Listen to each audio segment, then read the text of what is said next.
Hey everyone, and welcome to The Explainer. I am so thrilled you're joining us today because, honestly, we are going to unpack something absolutely fascinating. We're looking at the incredible biological transformation that happens when cats eat wet food every single day. Now, if you think it's just about giving your pet a slightly fancier dinner, well, prepare to have your mind blown. We're talking about a complete systemic shift here, from how their kidneys process waste all the way out to the literal shine of their coat.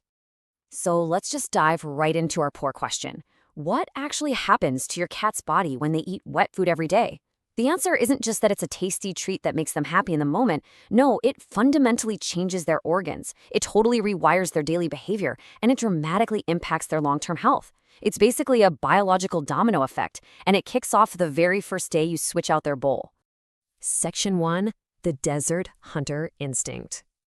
To really understand why this domino effect happens, we have to look at hydration. Have you ever wondered why your cat barely touches their water bowl? Like, maybe they just stare at it like it's poisoned. I hear this from owners all the time. But here's the thing. It is not laziness, and it is definitely not them just being picky. It is pure evolutionary instinct. Cats evolved as desert hunters. Their wild ancestors got almost all of their hydration directly from the prey they caught, so their bodies simply were never designed to drink a lot of water on the side. Their thirst drive is naturally super low because, evolutionarily speaking, their food was literally supposed to be their water. And when you look at modern feline diets, the contrast is just staggering. Most house cats are eating dry kibble, which sits at a tiny 10% moisture. But compare that to wet food, which boasts 75% to 80% moisture. And that 80% mark? That is almost the exact moisture content of a mouse or a small bird. So when you feed wet food, you are almost perfectly mimicking the hydration profile of their natural prey. Your cat's body finally stops running on empty. The medical impact of that moisture jump is absolutely massive. As noted by the Journal of Feline Medicine and Surgery, wet diets lead to significantly more urine volume with a much lower concentration. Because they are finally getting the water they need right from their food, their kidneys don't have to work overtime filtering highly concentrated waste. This diluted urine dramatically lowers the risk of dangerous urinary blockages and crystals. And if you have a male cat, you know this is one of the most common and frankly terrifying emergencies out there. Section 2. The Weight Loss Equation. Now, that hydration shift makes everything else possible, but it also helps solve the great mystery of the overweight indoor cat. I mean, why do so many indoor cats struggle with their weight, even when their owners aren't actively overfeeding them? Well, it's because many dry kibbles out there are packed with 40% or more carbohydrates. This creates a massive fundamental mismatch between what your cat is eating and how their biology actually works. Here is the crucial biological truth you need to know. Cats are obligate carnivores. Their bodies are remarkably efficient at using animal protein for energy, but they have almost zero biological use for heavy carbohydrates. So, since they can't process those carbs efficiently, most of it just gets stored directly as fat. Feline weight gain isn't a willpower problem, and it usually isn't a lazy cat problem. It is a food design problem, purely caused by feeding heavy carbs to a strict biological carnivore. A study from the Waltham Center for Pet Nutrition found something incredible when comparing these diets. Wet food is naturally high in protein, high in moisture, and low in carbs, right? Well, that exact combination triggers a powerful satiety response. Because protein makes them feel full in a way carbs simply don't, cats on wet food feel totally satisfied on fewer calories. The result? They maintain a lean body mass, even when they are allowed to just eat freely. It's really amazing. Section 3. The coat tells the truth. So, we've looked at the organs and weight, but internal nutrition also visibly manifests on the outside.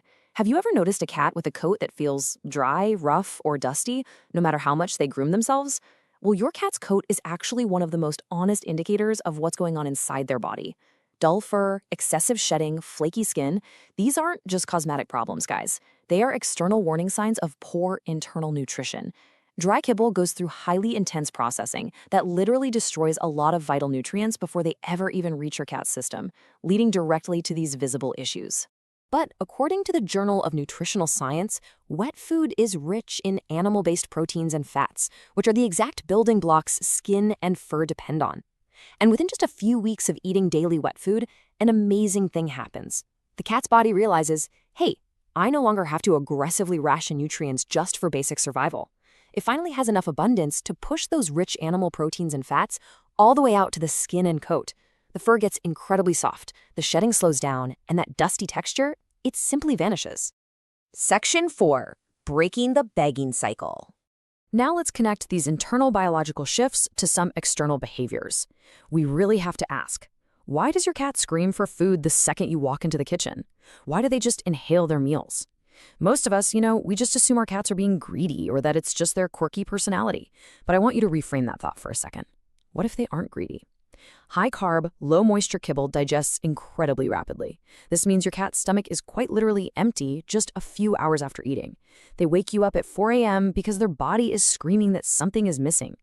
When you switch to wet food, that chaotic cycle totally breaks. According to the Journal of Veterinary Behavior, the high protein triggers a real satiety response. But crucially, the heavy moisture physically adds volume that stretches the stomach. And that physical stretch is exactly what activates the brain's "okay, I'm done" signals. Frantic food-seeking drops, frustration between meals lowers, and desperate resource guarding just stops. They eat, they feel completely full, and they actually walk away from the bowl. Now, a quick pro tip here. Not all frantic eating is just about the food. For some cats, especially in multi-cat homes or those with really stressful pasts, speed eating is a deeply ingrained behavioral habit. In those cases, the ultimate brain-wiring fix is combining wet food with a food puzzle. This taps perfectly into their natural foraging instincts, slows down their eating pace, and engages their mind exactly how it was wired to hunt. It's a real game changer. Section 5. The hidden safety risk. We've seen how wet food solves all these problems, but there is a hidden safety risk. If you aren't paying attention, daily wet food can quietly backfire, and it's absolutely vital we cover this before you change your routine. I want you to burn this number into your memory. 2. 2 hours is the absolute maximum amount of time wet food can safely sit at room temperature. Unlike dry kibble, which can just sit out all day, wet food becomes a breeding ground for invisible bacteria the second it warms up. Because of that rapid bacterial growth, you absolutely must follow this non-negotiable safety protocol. Step 1, toss any uneaten food after 2 hours. Grazing cats who come back to their bowls later are at a super high risk here. Step 2, immediately cover and refrigerate any unused portion. Step 3, toss those leftovers after 48 hours in the fridge. And step 4, which honestly most people miss, don't serve it freezing cold. Cats hate that. Microwave it for a few seconds or add a splash of warm water. You really want to bring it up to body temperature so it has that fresh prey appeal their instincts are searching for. It really all comes down to this. The difference between wet food helping your cat and quietly causing problems comes down to how you handle it after you open the can. If you master this simple handling protocol, you're providing your cat's biology with exactly what it was designed to run on, safely and effectively. As we wrap up this explainer, I want to leave you with one final thought to challenge your daily routine. Based on your cat's biology, what's really hiding inside their food bowl right now? Is it heavy carbs, leaving them hungry and dehydrated? Or is it the moisture-rich fuel their inner desert hunter is actually craving? Thank you so much for joining me to explore this fascinating topic. Keep learning, keep asking those questions, and I'll catch you next time.